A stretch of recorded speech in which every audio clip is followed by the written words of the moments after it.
September. Douglas Murray, welcome. It's a great pleasure to be with you. The strange death of Europe. I quote, Europe is committing suicide, or at least its leaders have decided to commit suicide. Whether the European people choose to go along with this is naturally another matter, close quote. We'll come to your argument in a moment, but the book appeared in 2017. For now, what do you make of what the people are willing to put up with 2 years after you published the book? It's very interesting. In the 2 years since it came out, it's been coming out I think it's now out in every European language. So I've been pretty constant. I'm in a different country every week in Europe and elsewhere. And so I get a pretty good sense of where things are. I would say there are several things. The direction of travel hasn't changed, but some of those in positions of power have done things that I was surprised they would be willing to do to slow it down. I'm thinking particularly of the fact that the book centers on the migration crisis of 2015, which I just see as a sped-up version of something that had been happening for decades. But since 2015, the European leaders, among other things, did a deal with President Caliph Erdogan, and he now has a gun to Europe's head that he knows he can fire at any point. The deal, just explain that. I'm going to have to stop you from time to time to make sure that for an American audience we're very explicit. Erdogan is president of Turkey, and the nature of the deal was? We Europeans pay him huge sums of money, and he stops boats leaving the Turkish shores for Greek islands. Right, and it is just as crude and straightforward as that. He's not doing it out of the kindness of his heart. Right. And things like that have undoubtedly meant that the flow of 2015 has slowed. I mean, the boats are still setting off from the North African coastline, but nothing like the rate of 2015. So there have been some things like that that have surprised me. All right. Let's lay out the basic argument. So you're not concerned with any kind of temporary European malaise or questions of slow economic growth, which is a lot of what we hear on the other side of the big water. Again, I'm quoting you. Europe today has little desire to reproduce itself, fight for itself, or even take its own side in an argument. By the end of the lifespans of most people currently alive in Europe, Europe will not be Europe, and the peoples of Europe will have lost the only place in the world we had to call home. Close. Just think about this quote, folks. Europe today has little desire to reproduce itself, fight for itself, or even take its own side in an argument. By the end of the lifespans of most people currently alive, Europe will not be Europe, and the peoples of Europe will have lost the only place in the world we had to call home. For Europeans, folks, this is something, as Douglas Murray pointed out several years back in his book. And take a look, fast forward to 2023, approaching 2024 in just a couple of days. And think about this quote.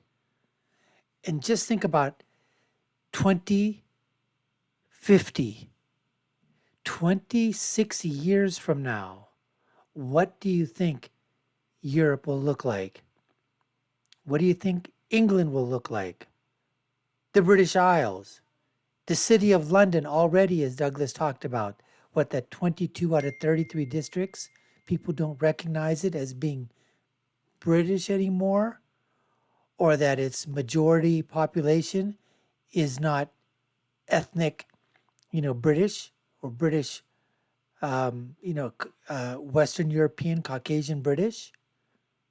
This, folks, is something that every country around the world, as he said, Europe is already at basically maybe not the brink, but certainly closing in on the precipice. And we have to take a look at here in America is that because our landmass is so great and so vast, and that you don't have the pockets of isolation where immigrants and migrants and other ethnicities have come and then just sort of conclave into an area, which is basically, then dominate 30, 40, 50, 60% of a certain ethnicity stays in that area. And they don't spread out. They don't assimilate. They don't integrate. And that's what's happening. So Douglas's point here, his quote, is really, really spot on. And what will Europe look like? What will some of these nations look like down in the future. Anyways, we're going to continue with this discussion. And you're watching actually the Dr. Nasir Shaikh Show. I'm your host. My name is Dr. Nasir, where I give you my political prescription from my political perspective on what's going on in the world when you've got all these things that are colliding: social media, religion, culture, immigration, entertainment, government, and they all come crashing together. Let's get to more of Doug Murray and his thoughts on what's happening with immigration. Quote. 2 years later, you stand, but that's a very dramatic statement. 2 years later, you stand by that. Oh, absolutely. Yes, in the lifespans of, as I say, most people, it'll be a different place. It already is. And I lay some of that out in remorseless detail in The Strange Death of Europe. Sometimes when things happen relatively slowly, people get used to things, they adapt. I give the example of the census in the UK, the last census in the UK, which showed that in 23 out of 33 London boroughs, people who identify as white British are in the minority in those boroughs. So that in the lifespan of, I mean, you can either like that, dislike it, or feel benign about it. But that's a massive change in just one person's lifespan already. John Cleese tweeted, as we taped this, I think it was last week, John Cleese of Monty Python fame tweeted, "London no longer seems to be an English city." I think that's a close paraphrase, if not a quotation. And he was attacked, the attack, as attacks are on Twitter. Yeah. But he was correct. He was correct. And by the way, factually correct. What he said is effectively what is boasted about by politicians, including the mayor of London and the previous mayor of London. They say, it's an international city. They're very happy about that. Right. But if somebody says, well, that means it's not an English city anymore, then they attack somebody like, whether it's John Cleese, me, or whoever, for heresy. I mean, it's very interesting, by the way, isn't it? I mean, John Cleese was attacked for the heresy of Life of Brian, 40 years ago. Yes. He's attacked by the clerics now. It's just they're the clerics of the far left and the social justice movements and so on. They just happen not to wear frocks like his previous critics. But it's the same phenomenon. I've debated and discussed these issues for years now, and I know every one of the moves that people do, the number of dishonest moves, things like, that's not the case. Okay, that is the case. That is the case, but you shouldn't say it. Or, that is the case, and it's great, suck it up. Right. So, and the same thing occurs over here on this side of the pond. And we're not even close to what's happening in Western Europe, not even close to that. But what happens over here from the politicians on the left, the liberals, entertainment, Hollywood, their acolytes in academia, college, university institutions, the mainstream media. What do you hear as soon as you bring anything up like this?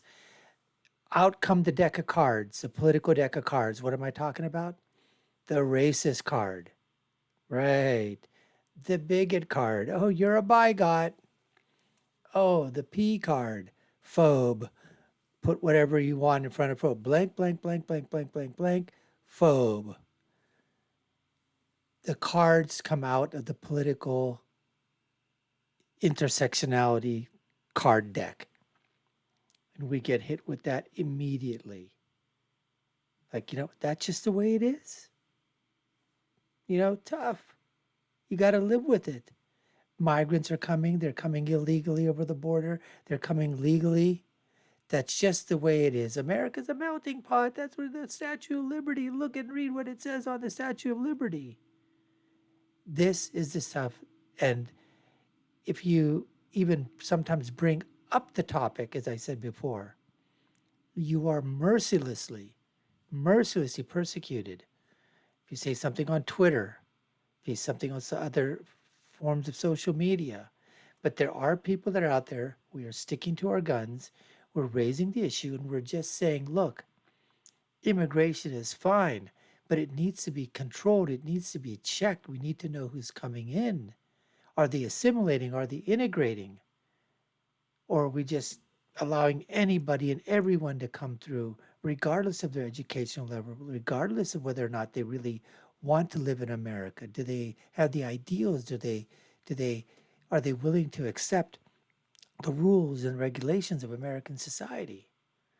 These are the questions that nobody ever asked. nobody ever vetted in terms of what was going on in Europe. And the same thing, unfortunately, has happened here on this side of the pond, the United States of America. Let's continue. Basic argument. This has come about, this death of Europe, or this has come about, quote, because of two simultaneous concatenations from which it is now all but impossible to recover. The first is the mass movement of peoples into Europe, close quote. So explain that. Explain 2015 and tell us what happened in 2015. Remind us. And that was a speeded up version of what? Well, again, you're talking to a largely American audience here, so fill us in. Basically, in the aftermath of the Second World War, most Western European countries decided that they wanted to invite migrant labor in to help rebuild. At the beginning, the idea was that they wouldn't stay. They would come and then they'd go home after doing the job. Unsurprisingly, they did stay, or at least large proportions of them did. And gradually people started to be brought in even if there weren't jobs for them to go to. So, for instance, you imported large numbers of people from the Indian subcontinent to mill towns in the north of England when there were no mills anymore. And the thinking on that was? I'm not sure there was very much thinking. It was what we call the cock-up view of history, a succession of lazy and cowardly politicians who just found it easier to kick this one down the road and leave it to their successors to deal with. We kept changing the story of what we were doing as we were doing it. I recount in the book, we moved from the guest worker period to the multicultural period where you said, live in our country and sort of pretty much do what you like, to the modern one, which is become like us. Now, those are three totally different things in the course, again, of one person's lifetime. And I blame no migrant for being confused by that because we were confused. But in 2015, the movement got to its height of total unregulated movement. And this was the year in which it had started off in the beginning of this decade we're in, partly people fleeing the Syrian civil war, but then people from all across sub-Saharan Africa, North Africa, the Middle East, the Far East. And I started traveling to the camps in southern Europe where people were arriving in. I've been to many of the countries they were fleeing from. And it was a veritable United Nations of people. Now, in the eyes of some of the governments and many of the public, it was all people fleeing the Syrian civil war, but it wasn't. It wasn't. Even by the EU's own figures, at least 60% of the arrivals in 2015 had no more right to be in Europe than anyone else in the rest of the world. So when Angela Merkel invited 1 million refugees was the term. Migrants, let's call them migrants. Yeah. When she invited 1 million of them into Germany, this is crude. I'll put it badly. You sharpen up what I'm about to say because this is the way an American would look at it. The Germans are still acting in some way or another out of a sense of war guilt. Sure. That's straightforward. Oh, absolutely straightforward. I mean, there's no doubt about it. I mean, this is a job for a psychiatrist in many ways. Look at the reception at Munich station. As 10,000 people were arriving every 48 hours or so at the height of the movement in 2015. They were coming up through the Balkans and up through Central Europe. And there were crowds at Munich train station, high-fiving the arrivals, giving them balloons, teddy bears. What was it? It's perfectly obvious. It was Germans elated at the sight of people breaking into their country rather than trying to break out. Right. So, but even at that, even if it was a kind of act of German self-indulgence, acting out of war guilt, the whole argument was that these people were unfortunate, that they were fleeing civil war, and you're saying that 60% of them simply weren't. A lot more than 60%. I mean, what you get into in all of the issues with migration is, and specifically European migration, is people find it incredibly hard to know where you salami slice issues. So, for instance, they say, yes, we'll have people coming in who are genuinely fleeing the Syrian civil war, for instance. Right. Well, there's an argument about that as well. You can look after 100 Syrians in a neighboring country for every one you look after in Europe. So it's not efficient in all sorts of ways, whether or not it's humane. But let's say that, yes, okay, people fleeing the Syrian civil war. But then you have the people, including the aid agencies, making the point, well, and one Afghan refugee made this to me to my face. He said, Syrians have only been at war for 5 years. We've been at war for 15 years. Why should they have priority? Very good question. So you go along that, and then you get to the thing that all of the aid agencies and the NGOs and others have been doing for years, which is you elide and rub out the difference between people fleeing war and people fleeing economic deprivation. Right. Now, one of the reasons why I'm quite tough about this is because I know where that argument leads. Gallup last year did a poll in sub-Saharan Africa. 1/3 of sub-Saharan Africans want to move. They're not going to go to Saudi Arabia. They're not planning to break into Yemen. They want to come to Europe. Now, in my view, the catastrophe underlying all of this is the presumption that every country in the world is basically a country for the people of that country, apart from Europe, and Europe is a place for the world. All right. A few figures from the book. Wow, folks, these are some absolutely astronomical, scary numbers. Number of potential migrants worldwide, 700 million. Gallup survey. The global desire to migrate to other areas. 2013 to 2016. Sub-Saharan Africa, 31%. 31%. Look at Latin America and the Caribbean, 23%. Middle East and North Africa, 22%. How does Europe absorb those? How does Britain absorb that? France, Italy, Spain. How are they going to absorb that? And then from there, if we're talking on the southern border of the United States, that's what we talk about. How many people can a country absorb with massive, massive amounts of movement and very little time to integrate and assimilate? Douglas Murray is certainly being prophetic when he's basically talking about this and sounding the alarm bell. And so far, he's been right on point. Anyways, folks, we appreciate you taking the time to watch. You've been watching the Dr. Nasir Shaikh Show. I've been your host. My name is Dr. Nasir. If you haven't done so already and we've earned your subscription, subscribe to the channel. We'd certainly love for you to do that. Like, share, and follow us. You know what to do. Take a look at other video links above and below. And I'll leave you with my final thought, which is, when you're right, you're right. And when you're left, you're wrong. Until next time, folks, take care and stay safe.